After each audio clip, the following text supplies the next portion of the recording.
Welcome to Bamford Rose and it's Question of the Week. In this week's Question of the Week, it's our third annual price review. So sit back and let's check out the current prices in 2023 across the entire Aston Martin model range. At the end of the video, we'll update our graph, which shows the entry points and maximum points for each car.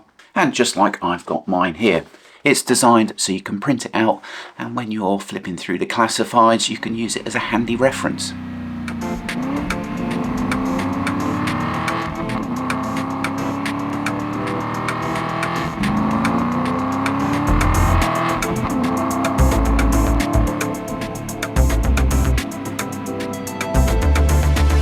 As always, before we get into this price guide special, it really helps us if you can subscribe to our channel, click us a like and give us your comments on what you're about to see in this price guide review.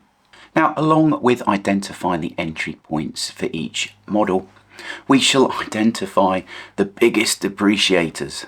I'll also identify my star car, that hidden gem in the Aston range. But seeing as identifying the entry price for all of the models is going to take a fair bit of time, let's get into those gems right now. It's won this title in previous years, but it continues to win it this year. It's the Rapide S. First time I drove a Rapide S around the Bamford Rose loop, I was absolutely blown away. It actually handles better than early V8 Vantage.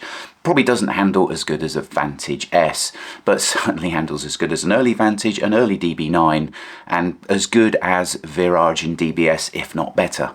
You've got 565 brake horsepower out of the V12 engine to start with, but if you decat it, you're up to 590, and if you stick manifolds and cats on it, you're over 600 with a cracking exhaust note. So 600 horsepower in the chassis and great handling of the Rapide S makes that car my absolute star. Now, the earlier Rapide is trading at about 32 to 50, which is a good buy. That's a lot of car for the money. You've just got to be really careful about maintenance, prior history, and if they need anything at point of purchase. Rapides tend to have been used for the purpose that they were designed for, which is GT cruising. They tend to have some miles on them, and like any Aston, it's unfortunate that this happens in the Aston world. Problems are deferred, problems are traded on, so you really have to be careful that you're not buying a car with a problem. But early Rapides are a good bargain at about low 30s and leading up to 50, which is the price point of where Rapide S starts, about 50 grand, and they'll lead up to about 70. So 50 to 70 for a Rapide S is an absolute bargain. My next top performer is a DBS Superleggera. Now, depending on spec, these cars were 280k, something like that. Now 4 years on, it shed a wallet-busting 135k. You know, this car is averaging about 35k per annum on depreciation. That's incredible performance. 135k gets you an absolutely banging 2017 Vanquish S.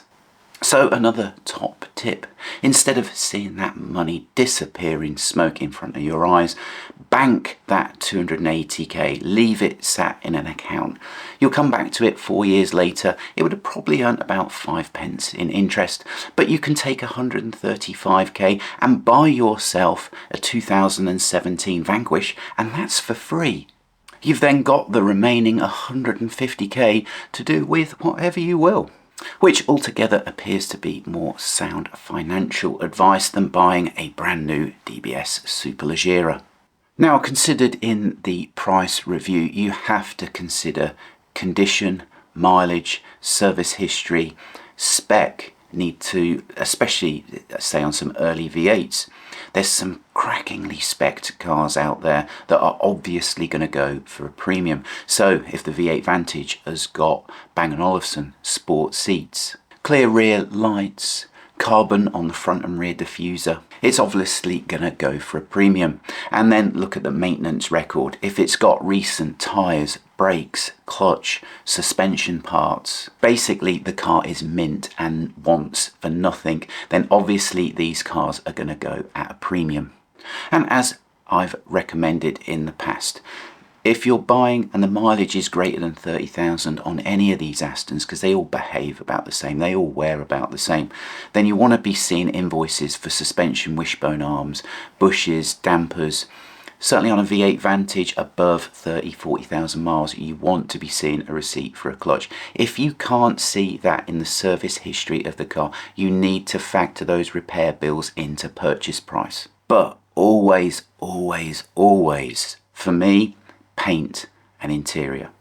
If you buy a car that's got peppered front end on, because they all stone rash the front end, underneath the headlamps, the front bumper, maybe the first quarter of the bonnet, the rear of the sills and up the rear quarters.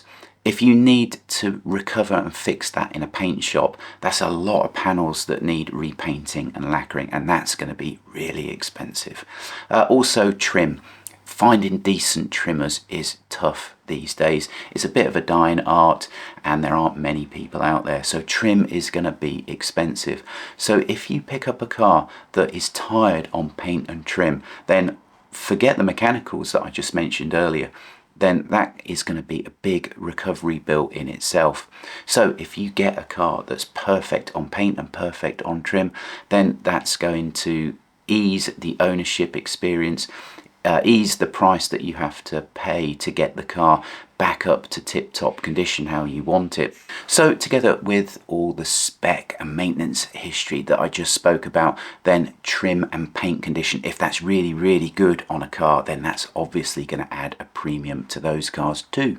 Last top tip before we get into the price rundown is if you're buying at the bottom end of the market, you've been saving for a V8 or a DB9 for quite some time, and you can see that at the lower end they're trading for maybe low 20s, mid 20s, and you can just about see yourself getting into the seat of one of those cars.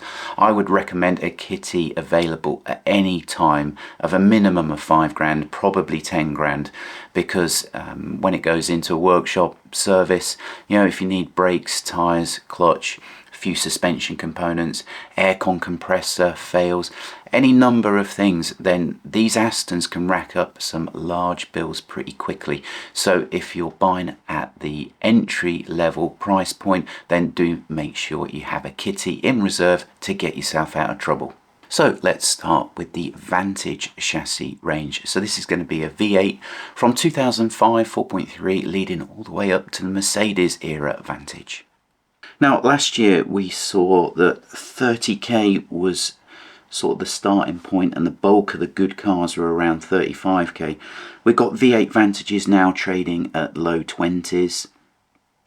We've got the bulk seeming to be around about the 27 to 35k mark, and we've got 4.3 before the crossover to 4.7 occurring at about 38k, and the very, very best low mileage top condition 4.3s seem to be going for about 43k. Now whether you want to get yourself into the seat of that very, very top 43k 4.3 V8, or you get yourself into a sort of medium position 4.7, which seems to be going for 42 to 50k, is your own personal choice.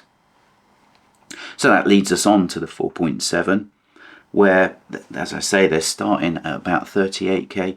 The bulk of good cars sit around 42 to 50k, and they top out the very last ones, 2016-17, at 60 to 72k. Now again, at that 60 to 72k top out price, you've only got to add 10 grand to that, and you could probably get yourself into the seat of an AMR. Is an M430 or the last of the Vantage S better than a base 4.7, which all seem to trade for about the same amount of money? So the 2011 Vantage S is starting at about 50. The bulk of the cars seem to be about the 55 to 60k mark, and they top out at late 60s. Now, Vantage S is my personal favourite out of the whole V8 Vantage range. The 7-speed gearbox with a twin plate clutch, with manifolds and catalysts on so you can bump the power up to about 470 bhp, is an absolute gem of a car. Now, there aren't many N430s in the marketplace at all. They're very, very rare cars, and something like 55 to 70 is probably the price range of the N430. Now, we just spoke about the AMR. Now, AMRs is another sweet spot of mine. Absolutely love the experience you get from an AMR car, the exhaust note, great interior, and the colour scheme being really unique. AMR V8 Vantage is a really, really special car. So they're quite rare, and they're obviously going to go for a premium. So something like 85 to 100k is where they seem to be sitting at the moment. We now move on to V12 Vantage, which came out in 2008, all the way up to 2013 before the S came out. So 57, 60k seems to be about the start point for the lower end of the market, and about 85k at the top end of the market. And there's a crossover between very, very good condition V12 Vantage from 2013 being more expensive than the bottom end of the Vantage S, the V12 Vantage S market, which seems to start at about 70 for the lower end and topping out at about 100k at the very best examples. Finally, for the Vantage chassis, we come on to the new Mercedes era. Now, this is actually not a bad performer on the depreciation stakes. You know, it's got quite a way to catch up to its top performing DBX and DBS Superleggera models. It's only averaging about 10k depreciation per year. You know, we've got entry level at low 80s. Bulk of the cars seem to be about 85 to 95, and the top of a second-hand one is going to be about 130k. Now, depending on spec, these are 140k plus cars. Now, there's a lot of them for sale because in those early years they did flood the market with them, and as the year goes on, that might affect the start point and ultimately the depreciation. This brings us on to DB9. So this is a 2004 450 horsepower DB9. Then there was the 470 horsepower version. Then there was DB9.2 in 2013 with carbon ceramic brakes and 510 horsepower. But that's essentially a Vanquish engine. The Vanquish was 565 bhp.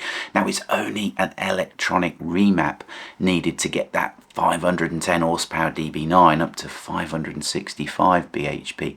And then if you add manifolds and cats onto that, you can get a 2013 DB9.2 up to an over 600 brake horsepower. Now this is really, really stylish, sleek, classic, understated looking car.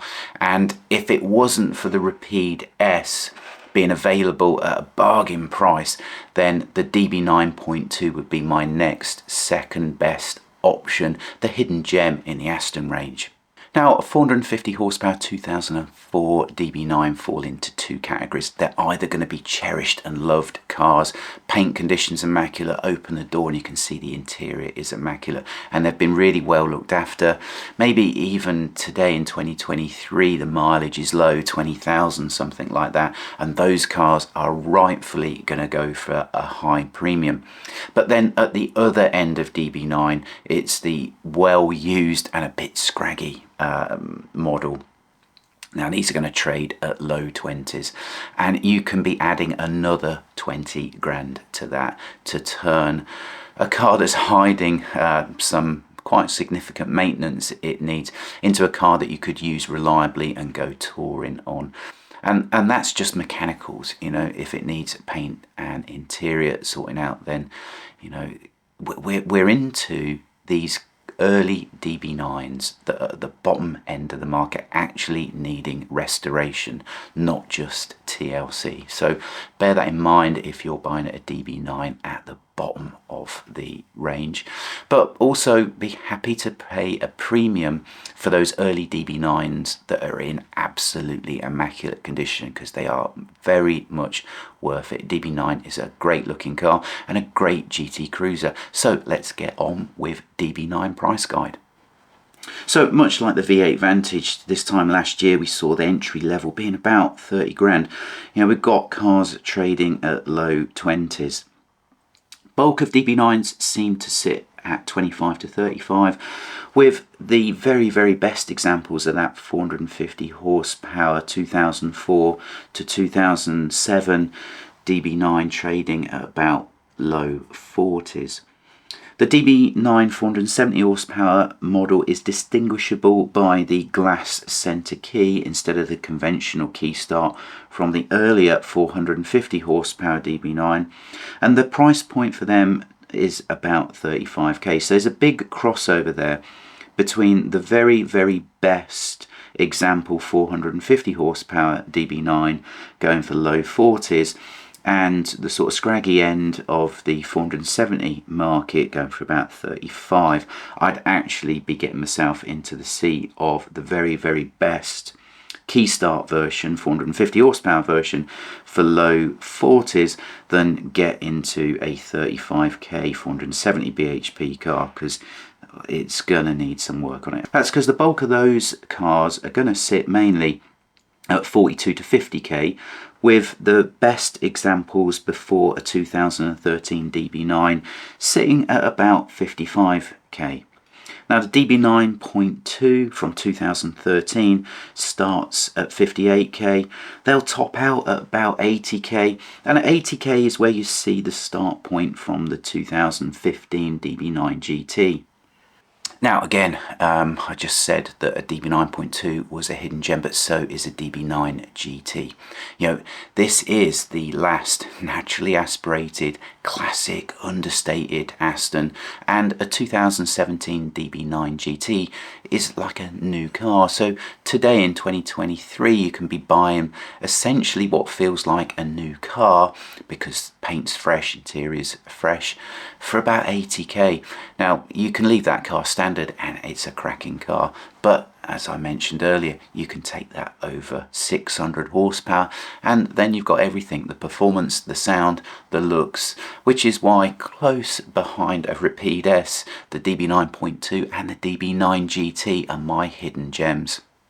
Now we've got the halo cars, so this is going to start with the DBS from 2008, lead up to Vanquish S, to the absolute hurricane, the boulder, which is the depreciating DBS Superleggera. Now obviously whether the DBS is a manual or auto is going to have huge impact on the resale value. Obviously manuals are going to go at a premium, and those unicorn manual Volantes are going to go for another level premium on top of that. But for a 2008 DBS, seem to be starting around about 70, and they can lead all the way up to 110. We've got the Virage, which I always say in previous question of the weeks and price guide is the thinking man's DBS. With the Virage you've got the classic understated looks of the DB9, but you've got carbon ceramic brakes, adaptive damping system, and you've got 510 horsepower. Virages were sort of a gap between DBS and the 6-speed Vanquish, and to sell them they often were very well spec'd interiors, like piped trim, stuff like that, and generally their spec was very good. B&O, it's a really cracking car, so close behind a Rapide S and DB9.2 and DB9 GT, then Virage is another favourite. A 2011 Virage seems to be trading at about 50, low 50s, leading up to 65, 70, but it's actually quite difficult to find them in the marketplace because they're actually quite rare. That takes us on to a 2013 6-speed Vanquish. Now, I think 6-speed is really good. Obviously the 8-speed has got some benefits to it, but there's nothing wrong with a 6-speed. You know, 8-speed isn't solving a problem that was there with the 6-speed. 8 speeds came in mainly for emissions reasons, legislative reasons that the automaker needed, and not necessarily 2 extra gears were needed by the customer. Again, a 6-speed Vanquish is a really good buy, and they're trading at about 65k for a 2013 entry point, all the way up to about 90k. There's a crossover, as there always is, with the very best 6 speeds going for a little bit more than the scraggy end of the 8 speeds, but the 2015 8-speed Vanquish seems to start about 80k, leading up to about 120, 130k for the very best versions. Vanquish S, absolutely cracking car. They're trading start from about 100, go up to about 130. Onto the DBS Superleggera then, a whopping start price of 280k, which now you can see cars going for 145k, and that's going to sink lower. That's a very good buy at sub 145k.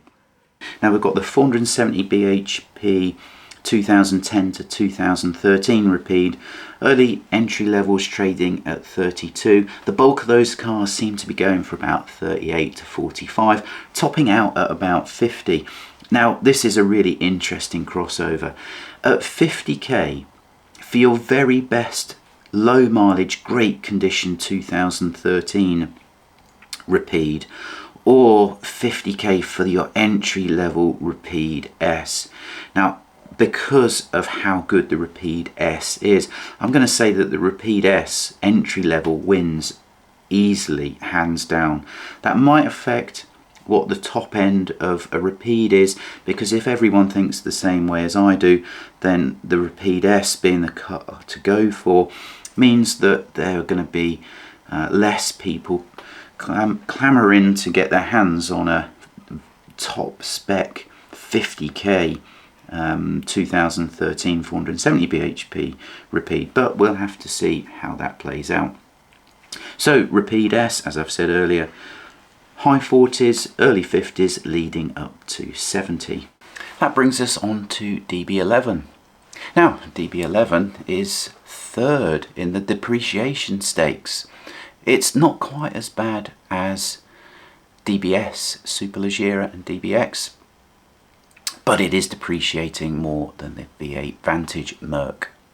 A 2016 V12, remember these cars, these were the director's special. This is where Andy Palmer was burning the midnight oil, doing the quality sign-offs himself, apparently, for the 1,000 cars, the first 1,000 cars that came off of the production line. They were 200k. You can now find one of those for 80k. So it's burnt 120k in about 6 years, which is about 20k per annum depreciation. So there you go. That's what a director's special would have ended up costing you if you still have that car now. 120k gone up in smoke. Bulk of them, lead up to about 125k. And if you bought a V12 one new now, or nearly new, then they top out about 155k.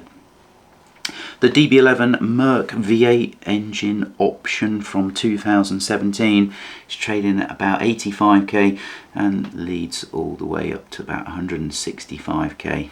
Want my advice? If you were considering a second-hand DB11, go for the AMR version. That leads us into DBX, as we've said earlier. The 2021 model launch cars you can get for early 120ks, leading up to 170k depending on its spec. The 707 is too new to chart on the depreciation stakes. They're going new for about 230k. This leads us on to DB7 and Vanquish, which I missed on the last two sales reviews. This is because they are so dependent on condition, history, spec, maintenance, their current condition, everything you could think of with a used car goes into the melting pot of what the price ranges for these cars are, which is why it's really difficult to identify a proper start point and a proper upper point. But we'll give it a go so we don't leave these cars off the list.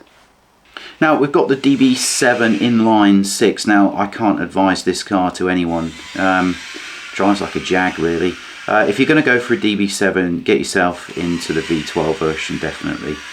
Inline 6s though, they start for about 15, 16, 17, and there's some brave people holding out for 35k for the top spec versions, but I would sooner have any V12 engine car over the inline 6 any day. The V12 cars start at about 20, leading up to 40s.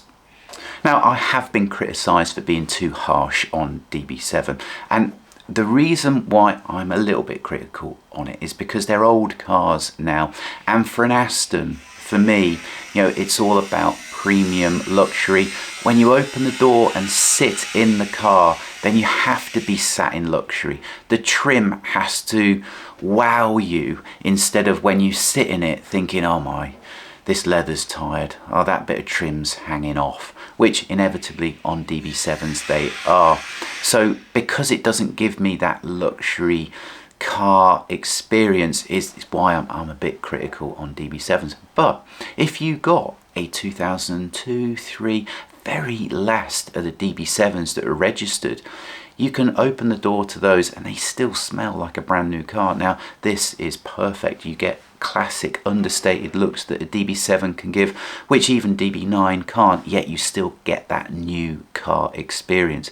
This is why I can't advise to anybody buying an entry level inline 6, because the moment you open the door, oh, it's going to smell like a damp dog inside, and the leather is going to be tough, cracked, brittle, it's going to look old, and it's just not a nice experience.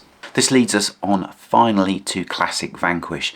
Now Classic Vanquish is a double-edged sword. These cars are, what Ian Callum said, a brute in a suit. They've got a presence about them that no other Aston has got. The exhaust note on them also has got something about it that no other Aston has got. It's a real brute GT British muscle car. It's awesome, but gosh, do they take some keeping on the road. You basically have to resign yourself to an open checkbook to keep these cars on the road. You can throw the kitchen sink at them and take them for a 10-mile drive and they'll break down. So buyer beware, that is your ownership experience of a Vanquish. That being said, let's check out the prices. Now the cutoff is always non-S to S. So the non-S came out in 2000, 2001, led up to 2005, and 2005, 2006 is when the S started to come in. So at the moment that cutoff point seems to be around about the 75 to 85k mark. So something like 50 to 75 windows the non-S, and the S something like 75 to 80. All the way up to 110 seems to window those. Obviously there are going to be some hardly used, immaculate final Vanquish S going for more than 110, probably 150, 170k. Now as the years tick on, the cars get older, parts become more scarce. The Vanquish really needs a lot of fixing.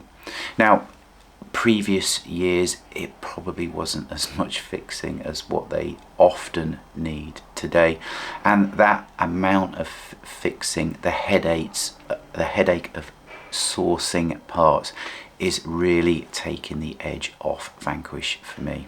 If you are thinking of buying one of these, or you're thinking about piling more miles onto your Vanquish than you currently have, you really have to ask yourself, are you committed petrol head to keep the car on that road come what may, whatever repair bill it needs? Vanquish generates eye-watering repair bills. With the Vanquish, it was the last of the hand-built Newport Pagnell cars, but really if you're after a classic ownership experience, then you're probably better off going for an earlier DBS or an earlier V8 Vantage, because Vanquish sort of saddles somewhere in the middle. It's not quite that heritage ownership experience, yet the price of purchase and the repair bills is heritage.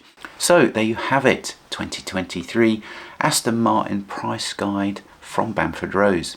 Let's see what happens during the course of 23 and how will that affect 24 prices.